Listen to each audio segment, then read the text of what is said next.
सोचो एक्सेल के साथ अगर एआई जुड़ जाए तो क्या ही कमाल हो जाए। जी हाँ दोस्तों, घंटों के काम सेकंडों में होने लगेगा क्योंकि एआई जो है वो ऑटो जनरेट सारे काम को करेगा। कोई भी फॉर्मूला याद करने की कोई जरूरत नहीं है, ये सारा का सारा फॉर्मूला खुद ही जनरेट कर देगा, चाहे वो आसान फॉर्मूला हो चाहे कितना भी कॉम्प्लिकेटेड फॉर्मूला क्यों ना हो, एआई खुद ही सारा फॉर्मूला जनरेट करेगा और वो भी कुछ ही पल में। तो आइए देखते हैं एक्सेल में हम एआई को कैसे यूज कर सकते हैं। गाइस, तो हम कंप्यूटर स्क्रीन पर आ चुके हैं और एक्सेल को कर लेते हैं ओपन और इंसर्ट टैब में जाने के बाद एडेंस पे चले जाएंगे और एडेंस में जाने के बाद आपको सर्च कर लेना है एआई। सर्च बॉक्स में हमने एआई सर्च किया और सर्च पे क्लिक किया तो यहाँ पे ढेर सारे ऑप्शन आ जाएंगे जिसमें से फर्स्ट वाले पे आपको क्लिक कर लेना है। इसके एग्रीमेंट को एक्सेप्ट करते हुए कंटिन्यू करेंगे और यहाँ पे माई एडेंस में जाके मैं इसको ऐड करूंगा। तो एक्सेल के राइट साइड में यहाँ पे ऐड हो चुका है। तो अब मैं इसको साइन इन करूंगा और साइन इन पे जैसे मैं क्लिक करूंगा तो गूगल और माइक्रोसॉफ्ट से ऑप्शन देगा।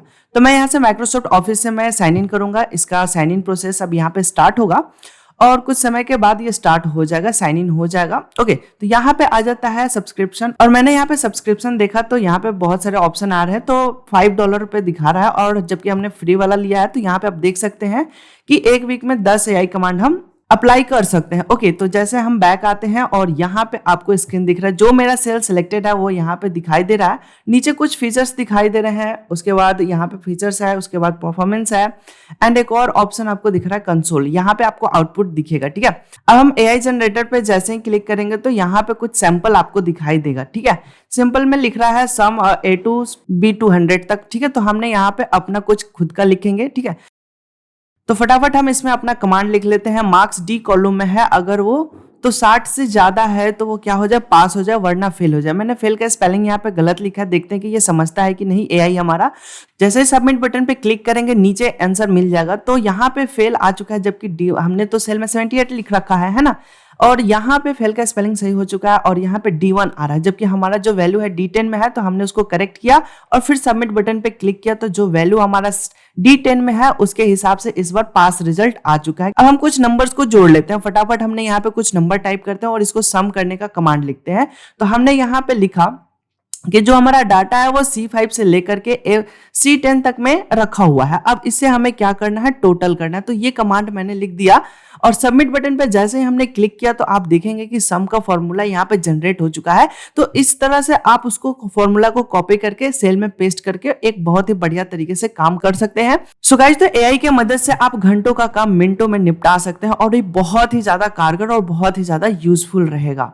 चलिए हम एक और फॉर्मूला यहाँ पे अप्लाई करते हैं कि जो 78 है वो ऑड नंबर है या इवन नंबर है। एक और हम टेस्ट लेते हैं और हमने यहाँ पे कमांड लिखा कि डेटा D10 में है, क्या ये ऑड है या इवन है।